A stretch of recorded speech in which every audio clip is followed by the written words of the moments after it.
And now to introduce our guest for the evening. All right. Anshu Johri authors poems, short stories, and plays in Hindi and English. She has published 3 poetry collections and 3 short story collections in Hindi and published Scraped, a short story collection in English. You have the books here, Scraped? Yeah, she has Scraped here in the gallery. Her work in Hindi and English has been continuously published in various reputed literary magazines and journals of India and US. And she has been a featured reader and guest speaker in various reading series of the San Francisco Bay Area, as well as in India. She has been organizing literary events through local nonprofit organizations of the San Francisco Bay Area for the past 25 plus years.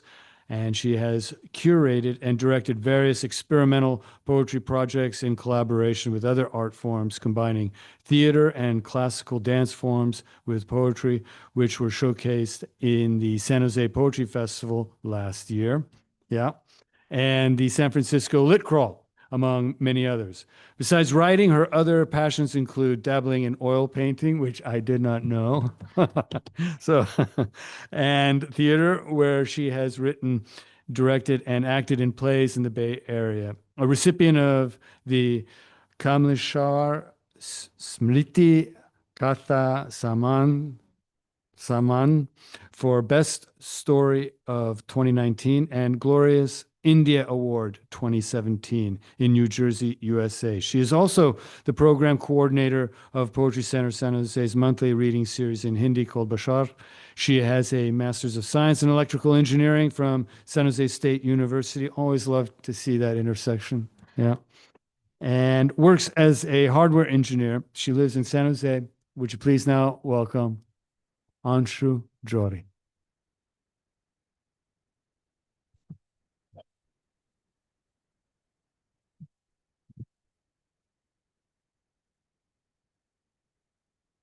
Thank you so much, Robert. And I want to thank you to have me here. And I think this is my second time in Well-Read series. I think the first one was about 10 years back.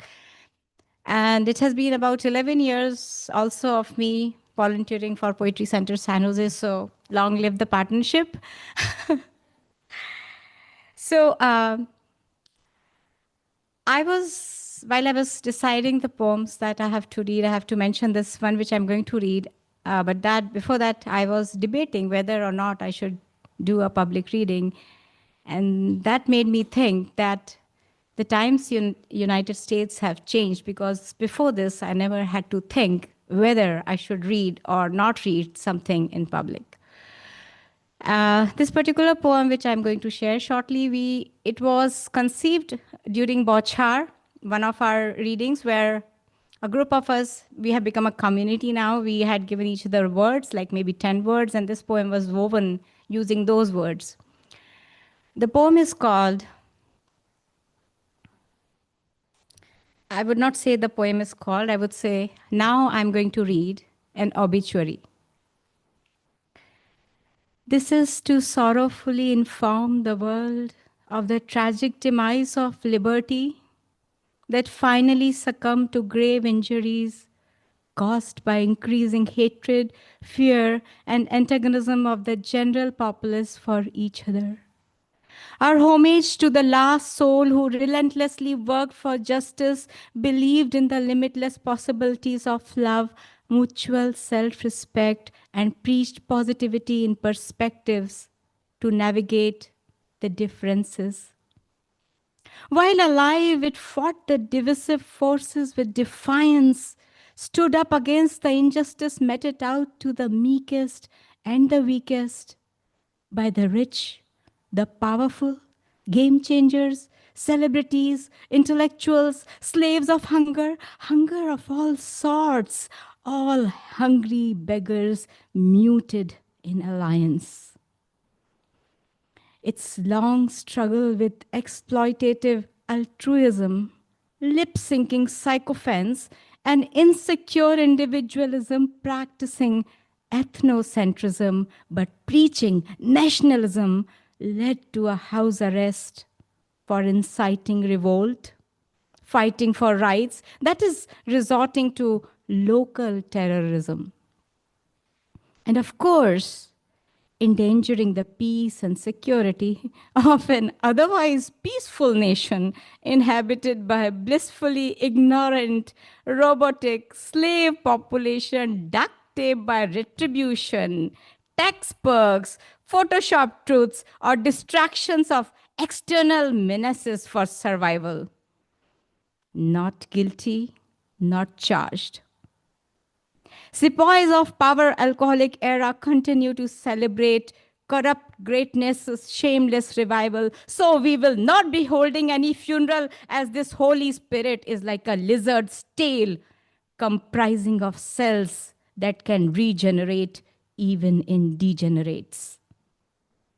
We hope that it has left behind a single cell in every individual, a remnant legacy to reignite, and the ability to adapt to adverse environments. May it multiply in the complacent and eat them from inside. To those avid believers, know you must that the pursuit of happiness is elusive. Those seeking penance, be mindful of those in fleshy garbs of fake altruism. Today, we are mourning deeply the silent and the silence, along with those who got silenced. Amen. Amin. Aman. Peace. Thank you.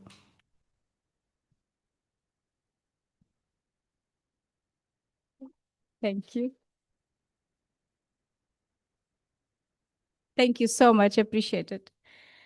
I will write, now I also write short stories. So I will read an excerpt of my story called Ara. And the story is longer, but I will just read some section which kind of is pertinent to what my theme I chose today. So, Ara. And this is from my book, Scraped, which is a short story collection. So, Ara. 7-year-old Ara was in the field of green and yellow blades of grass, slightly shorter than Ara herself. She was plucking white spores and blowing them away to see which direction wind carried them. She would run to regain possession of those tiny bits. Little did her little mind think that she was competing with the winds. A tiny army of blackbirds was flying home against the backdrop of a pale blue sky growing gray. The field echoed the playful laughter of the kids when it was slowly drowned in the intense whirring sounds of 6 aircraft flying very low to the ground. "Hide, Ara, hide!" Ara heard her sister screaming from somewhere where she couldn't be seen. It was just at that moment when Ara had jumped high and had caught some dispersed spores back in her fist, she obeyed, crouched low in the fields, her hand still tightly holding the spores in them, when she heard loud bangs like a cloud burst or an explosion, one after another. She covered her ears and, still crouching down, began to cry. She noticed a line of ants scurrying quietly, and a tear fell on one ant, making it immobile. The ant struggled, and Ara felt guilty. She picked up the ant and placed it on her wrist and slowly blew warm air over it. While still crying, she whispered, "Sorry, I'm so scared. Don't you think this is too loud?" Suddenly, she felt a hand patting her back. "Ara, are you okay?" It was Sabrina, her older sister, breathing heavily. "Yes, what was that sound? As if someone was breaking the Tamayu mountain." "Maybe. Now hold my hand and we'll go back home, okay?" The banging had stopped and it was eerily quiet. "Where has everyone gone?" Ara asked. "Shh, don't be loud. Everyone is hiding. And don't stand. We need to crawl." Sabrina whispered. With a glued ant in one hand and spores in the other, she crawled behind Sabrina. The grass blades whispered as they waded through them. The house was still far away. Would we be crawling back home? What's the matter? Where has everyone disappeared? Everyone was playing just a while ago. Shh! Didn't I ask you to stay quiet? Everyone is hiding. Why? Is everyone scared of that horrible sound? Yes. And now keep your mouth shut. Not a word till we reach home. They reached the outskirts of the fields. Ara noticed the rest of the children were there, all of them lying down or lying low. A strange fear dripped from the face. Why are they lying low? Ara asked. They are waiting for the sunset till it's dark. Why? You should ask Mimi. Do you know? No, I don't. And now keep quiet, otherwise they'll start breaking the mountain again. Ara had to do something to somehow pass the mundanity of time forced on her to stay still and not talk. Only Ara knew how difficult it was. She decided to blow the ant dry. She succeeded. Soon, the ant regained strength and started crawling on Ara's palm. Then, it descended into the dirt and disappeared. Ara felt happy to be able to help the ant get back on her feet and sad that it left her. Dida, she prodded Sabrina again. Yes, what now? It feels so good to save a life, you know. I want to do this all the time. Is it? Whose life did you save? Sabrina replied while looking around cautiously. Ara stayed quiet. She knew Sabrina would only make fun of her. She hoped Sabrina would nudge her to tell, but Sabrina, whose steady eyes had been on the horizon, said in a guarded tone, Come, let's go. It's dark now. We need to run, okay? Okay. They both got up and ran in the direction of the forest. Some other children also got up and ran with them, but some didn't. Why aren't they all coming with us? They will. Now don't nag me, just run. Sabrina's voice was a little choked, and Ara understood what Sabrina wouldn't tell her thing. They stopped once they were in the forest surrounded by tall dark trees. They walked towards home, and now only Ara noticed that Sabrina had been crying. Why are you crying, Dida?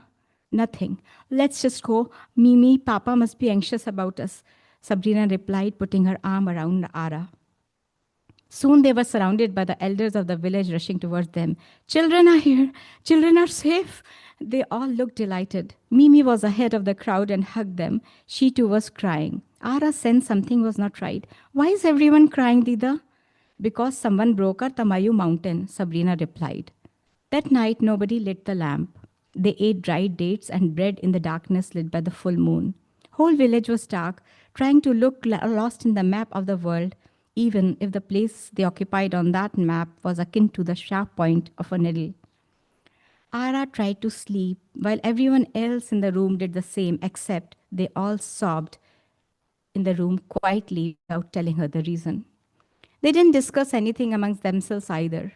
Ara knew they all thought that she was too little to understand, and boy, how eager she was to prove them wrong. She tried to distract herself by listening to the sound of the gushing Nyasa river that flowed a mile from where she lived.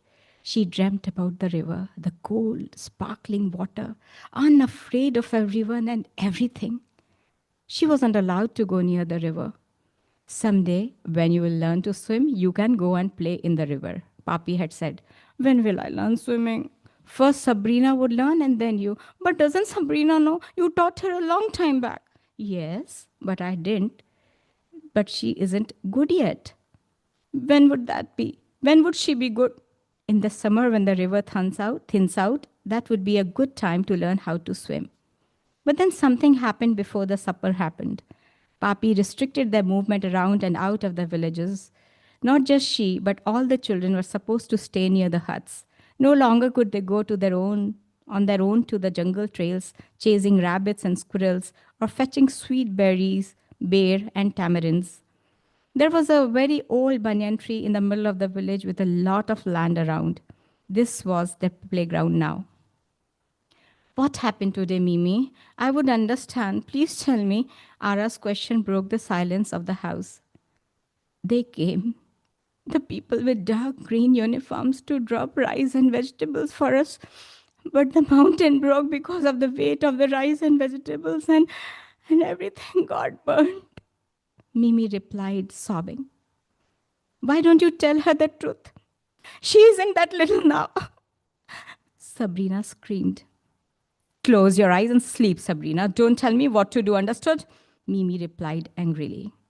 Sabrina was sobbing loudly now. Papi didn't speak a word. He was staring at the ceiling.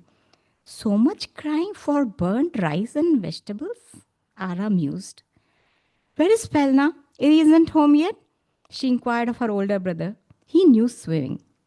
He's gone to the river to get some fish for us, Mimi replied. Now close your eyes and sleep. But Ara, being Ara, found it hard to close her eyes when told to do so. She could see in the darkness the hanging lanterns, cup in the cupboard, the spear attached to the wall, the deer skin, and the branches of the tree waving to her from the window. She didn't close her eyes, but somewhere, while staying away, she fell asleep. Next morning, she woke up to the sound of loud wailing. She knew it was Mimi's, and out of fear of something happening to her, she woke up to the golden sunlight scattered in the house and realized that wailing was no dream. And it was not just one person, but many people wailing. She was terrified. She saw Mimi and Papi were not in their bed. Sabrina was still sleeping, perhaps with her head facing the wall. She sneaked out quietly and walked in the direction of wailing sound and found herself standing behind a crowd where everyone was crying. Papi and Mimi and all the other attis and attas cried while walking toward the river. Some attis were crying, some were consoling them. Her heart sank to see Mimi weeping out loud and silently crying, Papi holding her. When they all reached the river bank, she saw wet bodies of other attas being pulled out. Their clothes had big red spots and there were holes in them. That's when she noticed Felna among them and she rushed to Mimi and pulled her hand from behind. What happened to Felna, Mimi? Did he drown? What happened to everyone? Oh, why did you come here, Ara? Where is Sabrina? You shouldn't have come here. Tell me, Mimi, what happened to them? Why don't you tell me? Ara wept inconsolably. Mimi lifted her up tenderly and patted her hair gently. She spoke in a broken, hesitant voice. Felna went to get fish for us last night with all his friends and some attas. Remember, I told you about it? You see, the river was wild and the current was strong. The boat turned. Nobody could hold well, so they drowned. Remember Papi telling you and Sabrina wait for the summer to learn swimming. So now do you understand why we tell you not to go near the river? Mimi hugged Ara tightly after that and cried loudly as if her hug would protect Ara from all harm. Ara felt that at that time, Mimi wasn't holding her to give her strength. This hold was different. Mimi was holding her to gain strength. Ara held Mimi's head in her tiny palms, then stroked Mimi's back like a mother. At age 7, she had learned 2 things in those 12 hours. It felt good to save a life, and it felt good to be a mother. Thank you.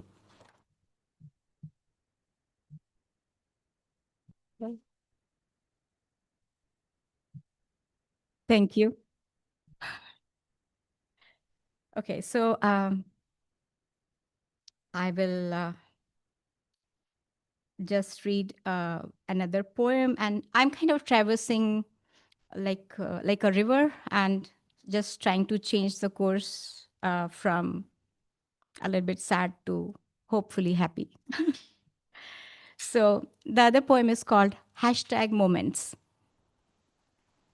2 moments side by side, almost touching each other, like 2 cards placed adjacent, touch at their sharp edges. The edges bridge, also separate the 2. One moment, glasses full of water, wine, juices, some limes, a slice of ginger, a white table cover in satin, fragrant rose petals, hands, big hands, little hands, very little hands, fiddling on the table, music in the air, dwarfing it out, the sounds of laughter, a symphony of conversations, giggling life, so alive. One moment.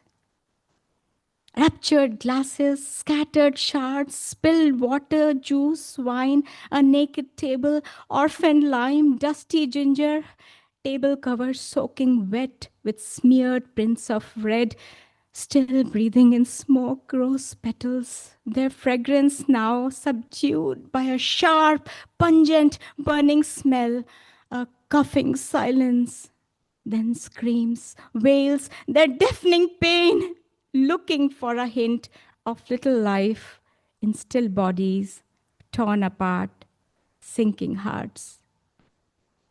Two moments, and in between them, a lot of hatred and a big bang. Thank you.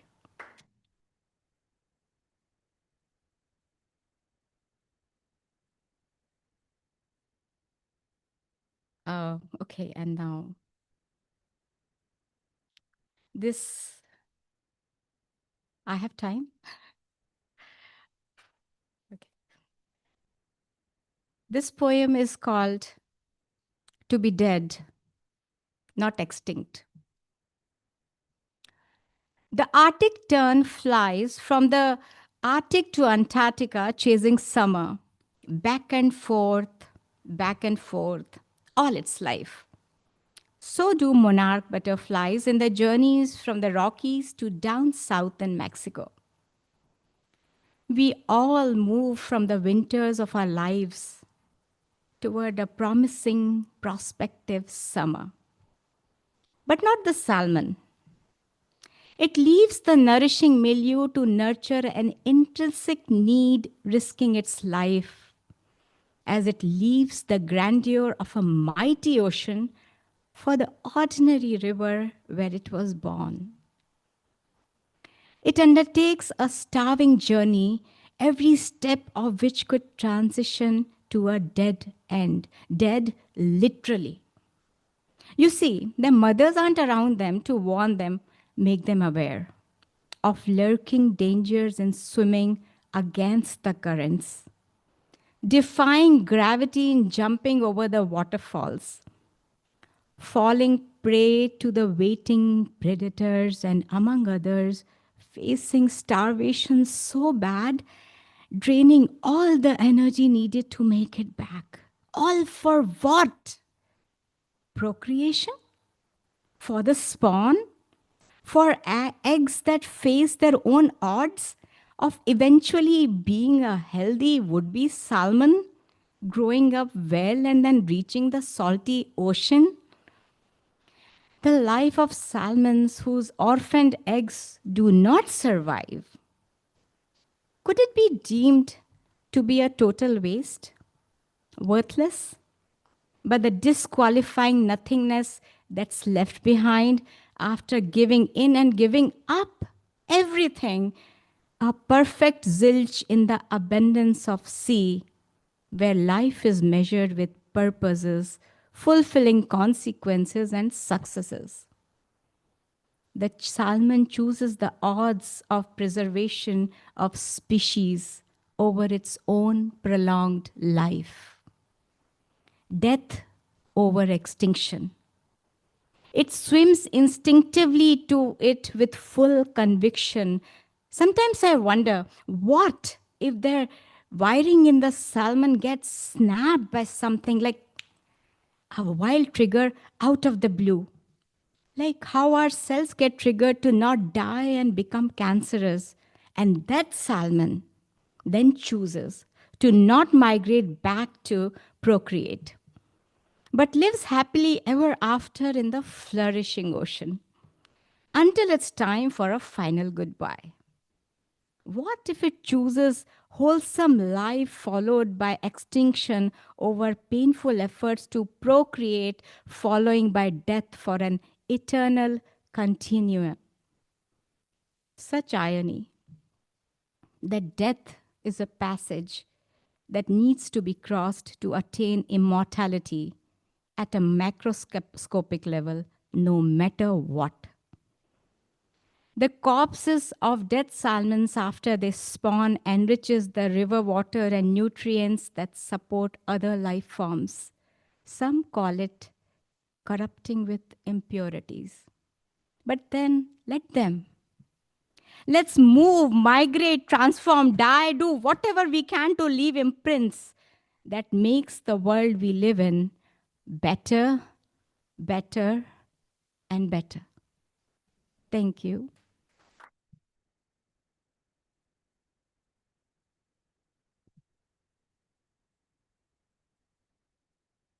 Alton?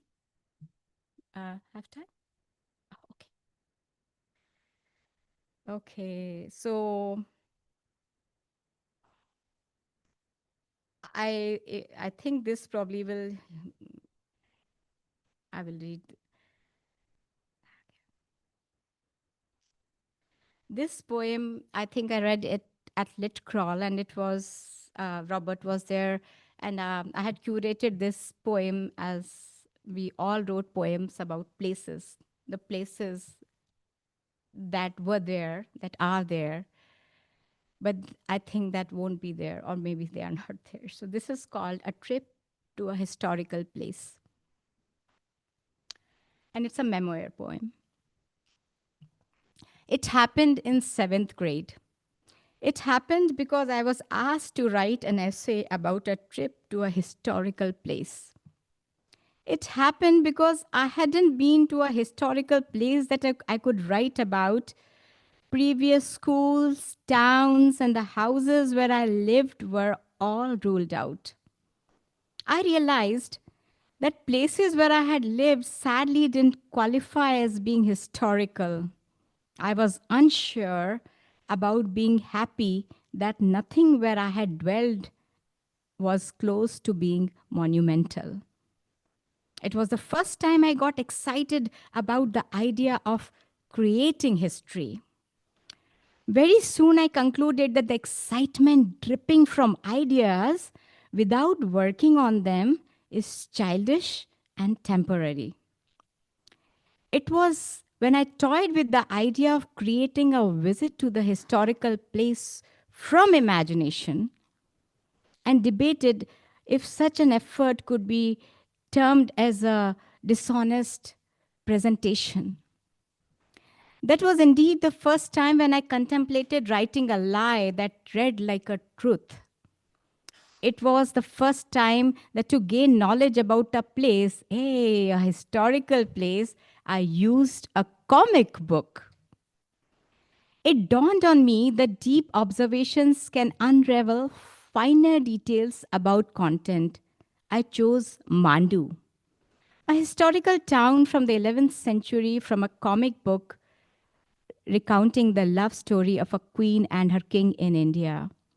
Through the illustrations, I learned about her palace, its pillars, Queen's fondness for the Narmada River, and that Mandu was located on a hill.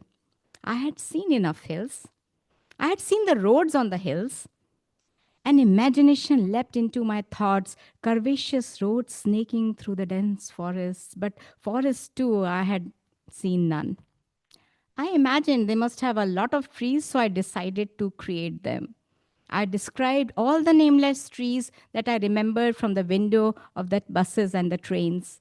I had watched the sunlight filtering through the leaves. I had seen the shadows and how the shadows moved in slight winds. My dad had a light blue scooter, so in my created trip to Mandu, I made us go there in a light blue car. Inspired by the waterfalls in the ads for Little Soap, I filled in for a picnic where we stopped at a waterfall. I made us eat all the delectable delicacies I had always wanted to eat but had not tasted yet. Before I described tracing the queen's footsteps, her leaning on the carved pillars and her weight. Her walk on the terrace at sunrise, then to meet the king, her running down the narrow stairs, her stroll on the riverside. I wrote about a desired trip in an unseen future, her running down the. I wrote about a desired trip in an unforeseen future as if it had already occurred in my past. I wrote about how short it seemed and how I felt when it all came to an end. I aced the essay, and A plus I got. That I never had been to Mandu wasn't anybody's thought. I grasped deep and firm. I grasped deeply and firmly that information was more important than going to a place. And this deep learning happened in seventh grade when, in the body of a non-fiction, a fictional soul was baked. Since then, I have been to innumerable monuments, ruins, and ancient sites, often wondering if our modern civilization is apt to leave the residues of our existence or our history behind. We have stopped working on things that need effort and are made to last long. We favor quick and fast, river myopia. Our stakes are on impermanence. When I roll my eyes, seeking a faraway past, I run into construction sites. Markets, buildings, and malls everywhere, house scrapes up on the silhouette of the horizon, decimated forests on the rise. Old landmarks have either shrunk or completely gone. Now, visiting places of the past is like meeting a stranger, bereft of the milieu, alive in my memories. They are no longer the places I once had known. Thank you.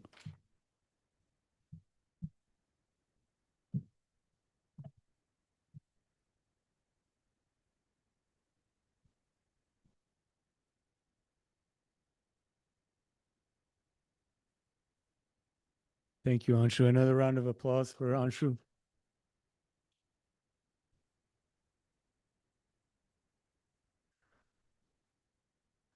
Our next guest, Monica Korde, is the former poet laureate of Belmont, California from 2021 to 25, and the city's first South Asian immigrant to serve in that role. Her multidisciplinary practice bridges poetry and other arts, inviting audiences to engage deeply with identity, belonging, climate action, and collective creativity. Founder of the initiative project Poetry 360, Monica often holds spaces with diverse artists through collaborative work, readings, and community workshops. She is currently an artist in residence with government at San Mateo County Office of Arts and Culture, supporting creative civic engagement through the arts. Would you please now welcome Monica?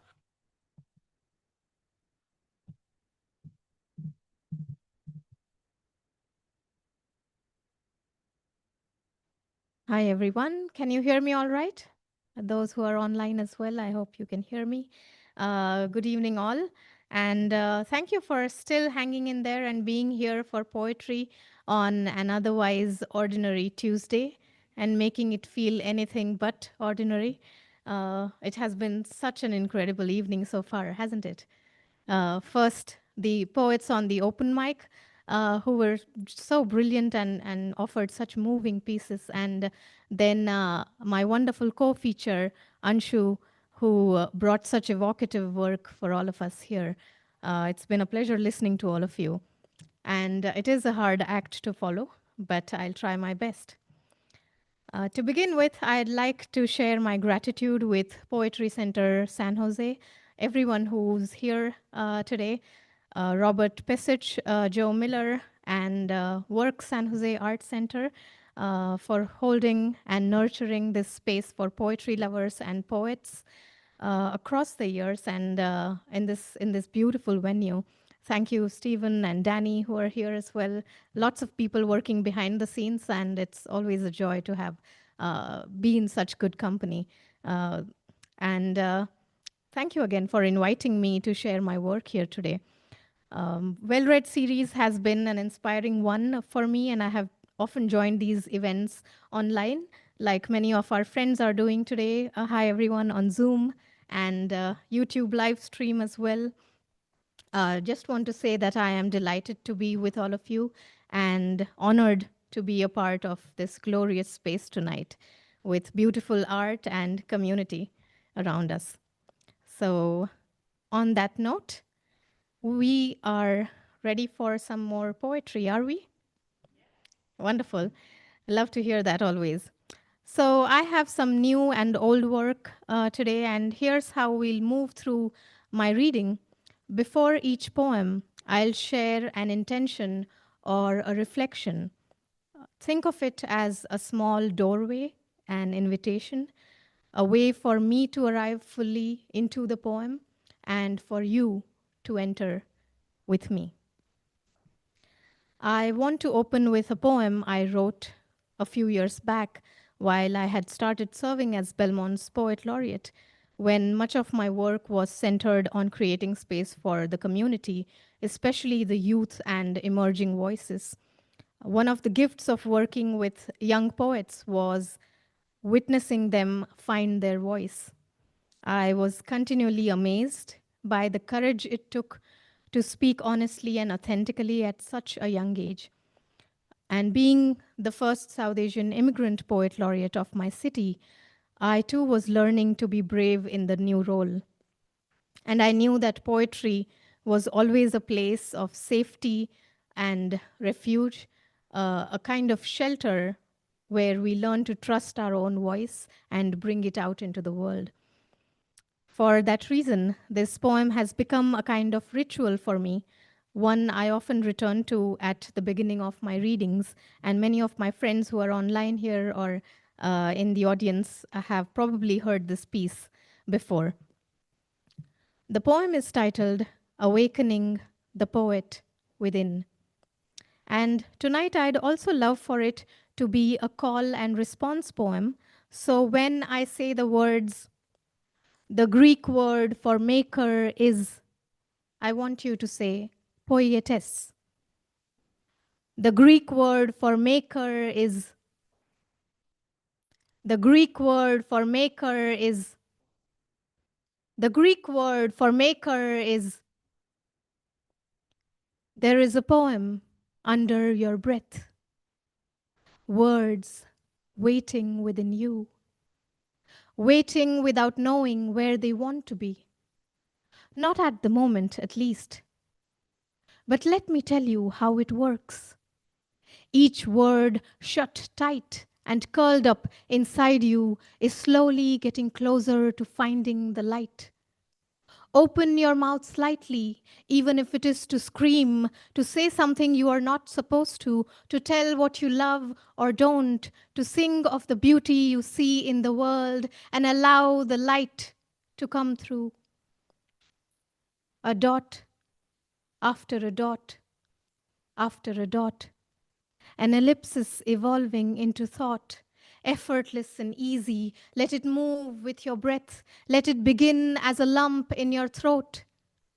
The season will change and your magnolia tongue will bloom its first flush of pinkish purple. Words will come, knowing it is time, knowing the meaning of owning their space, knowing they belong, and that you will make the best you can of them. The Greek word for maker is poietes. Dear poet, put your pen to paper and write. Thank you.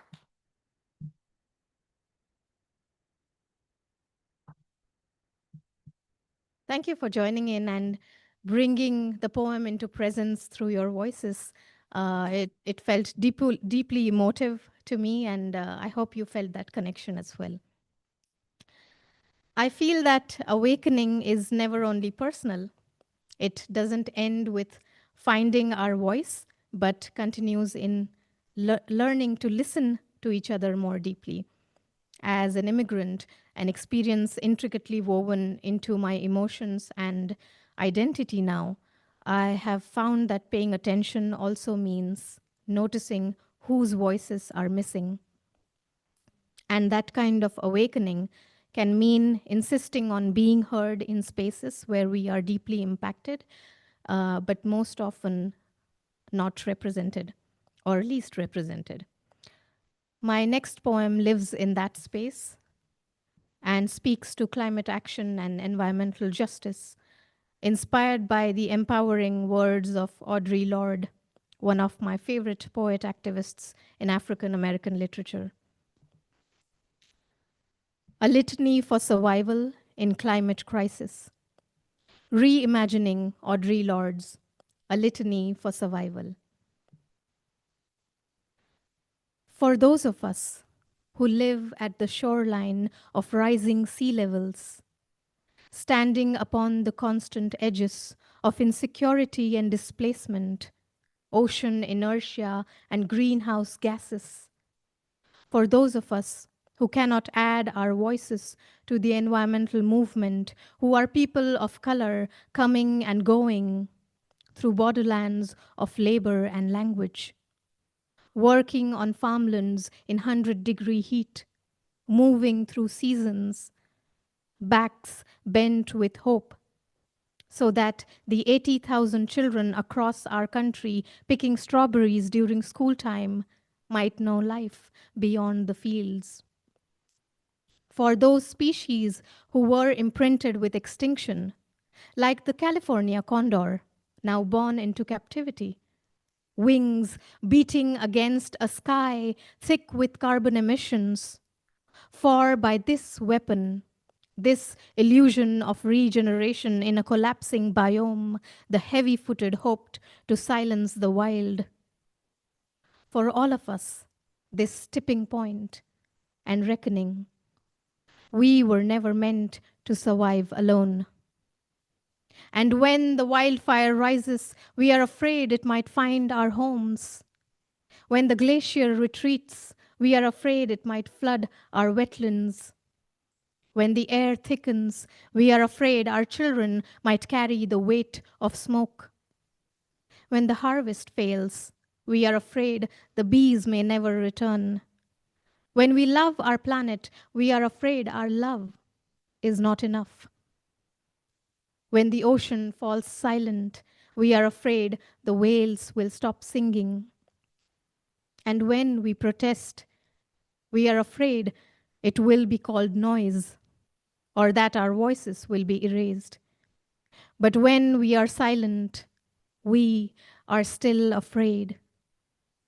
So it is better to act remembering the earth's survival is ours too.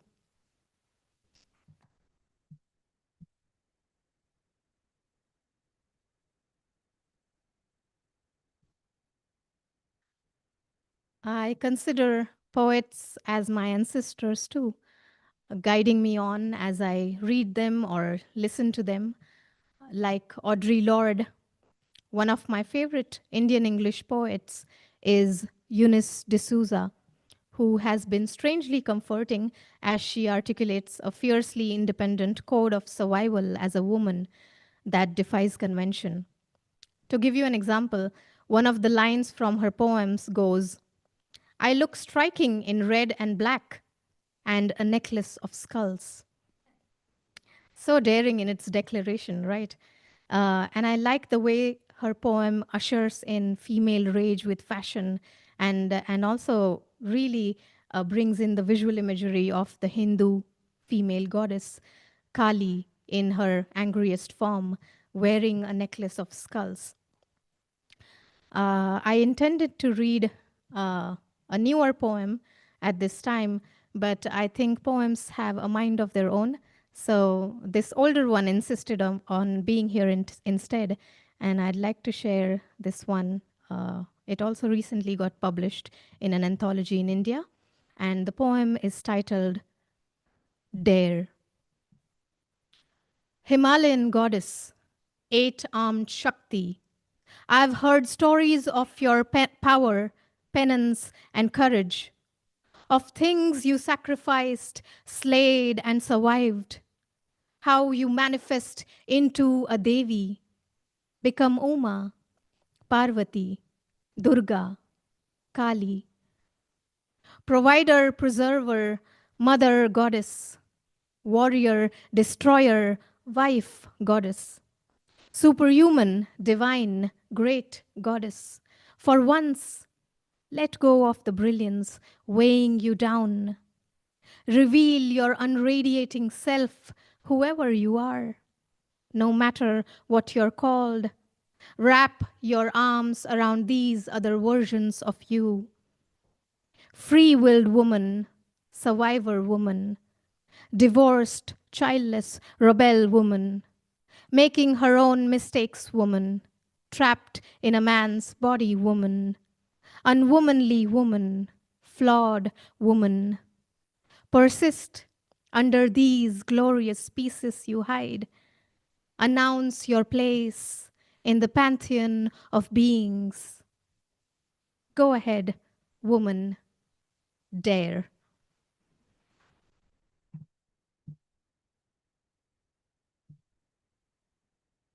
Thank you. Thank you for the hearts from the Zoom land. All of you are with me so far? Wonderful. Thank you so much for listening. Let me move into a more personal space now. So I was born in India and grew up there. And now, as an immigrant experiencing life here, I often find myself carrying memory and belonging in many layered ways. This next poem imagines water as an archive of migration, lineage, and loss to some degree. And so the structure of the page, if you're reading it on the page, if you're reading this poem, is non-linear, following a meandering course of a river. At the end of the poem, you will hear the word Sabarmati, which is the name of the river that runs through my hometown. As you listen to this piece, I invite you to think of names of rivers, lakes, any other water bodies around you that have been in some ways central to your own experiences. And I know Anshu brought in the idea of a river through her reading as well at times. So I'm glad that we had a connection there. The poem is called Riverine. I ask my father to tell me stories from his childhood of days when he would escape to the wondrous neem tree, branch after branch, carrying his skinny limbs, lifting him high above, inviting him up, only to gaze down at the dancing river below, flowing and full. How did it feel to race down with friends, jump into the hearty river just to have a quick swim? What was it like to sit on the naked shoreline, river-soaked bodies dripping into the white sand and lazy, muddy feet hanging over the blooming river? How did the scent of the river affect the hearts of young boys? My Baba, a man of few words, keeps talking over my questions, and all I see is a shimmering river, constant and free, moving downstream through memory and time. He continues to speak, but I hear him nearly sing when I catch a sliver of the river glistening in his eyes. No dams to hold her back, no walls to close her in. There she runs, dark and deep. Sabarmati, the color of his eyes.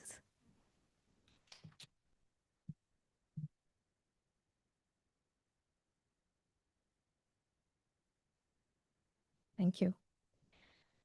We arrive at the final poem now. Let me just quickly say that it has been a joy to read with all of you and at times even healing. Thank you again for your time and for the way you have all listened. This final offering is a self-portrait in poetry, shaped by who I am as a daughter, a first-generation immigrant, and a creative in this community. This poem was recently featured in a visual art exhibit in Half Moon Bay, and as a closing reflection, I invite you to sit with your own stories, your inheritances and legacies, what you choose to carry forward and pass on. self-portrait as legacy, is carrying my mother in my mouth, is a river of memory fed by names, is my body a confluence of daughters within me, my sister, grandmother's 7 sisters, aunt, cousin, husband's mother, my mother's childhood friend, now my aunt. I have fallen asleep again, this time on my Aji's soft cotton sari. I keep falling asleep where softness lives. In the folds of letters my sister once wrote to me. In the lost poems my grandfather wrote to his daughter. In well-loved stainless steel cups and spoons passed from one home to another land across the ocean. When I go home, I take notes of all sorts. How to make mother's mango panha and caramel pudding. Home remedies for hair fall and hot flashes when the body is in perimenopause. For grief that sits like a beast in the cracks of my chest. For love that holds gently, tender, like new skin. For how to lay the thali clockwise, salt, spice, sweet, and warmth. How to begin with prayer before the first taste. While watching her favorite series, mother shells 1,000 sprouted mung beans, grinds a rough coconut paste to make Maharashtrian curry. Each bean in the bowl so shiny you could mistake it for a pearl.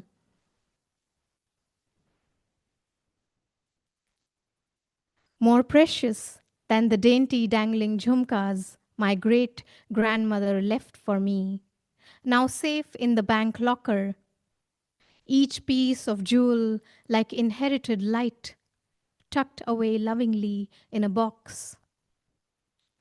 With my fingers dipped in the sunny broth, I swallow a mouthful of my childhood. A decade in America, I leave out the Indian red chili spice. I'm learning how to soak raw mung beans long enough, practicing how deep in the water they must rest to soften. Still learning how to call this slow becoming a survival. Like writing this poem helps me survive. Let me know if you find yourself in these lines. Share this across the ether. I have so much more to offer. Let this be a gift for you. Thank you. Thank you, everyone. Thank you so much.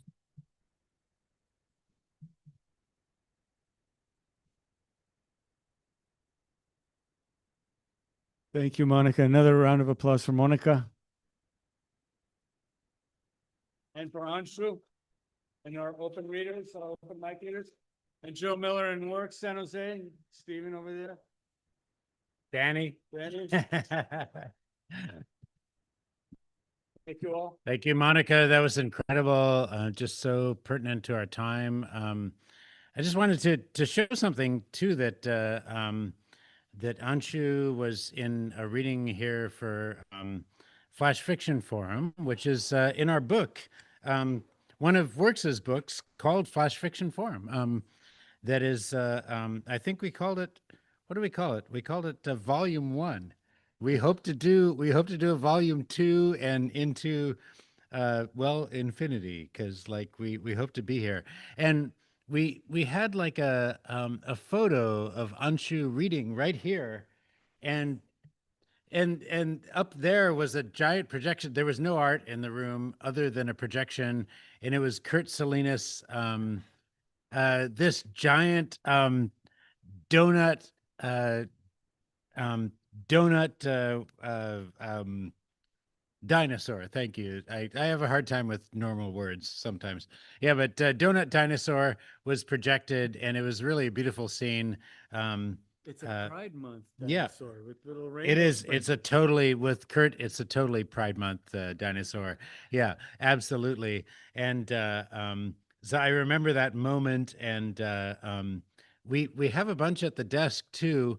That it cost us about $6 or $7 to print this book. So if you just give like around that like 5 or more, take away one of the books on the and get, of course, the books that are out there from Anshu as well. They've got books right there on the table for you. So anyways, lots of connections in our community, and I thank you so much tonight for making more connections. It's so good. Flash Fiction Forum next month, Wednesday, after Well Read. All right. Thank you all.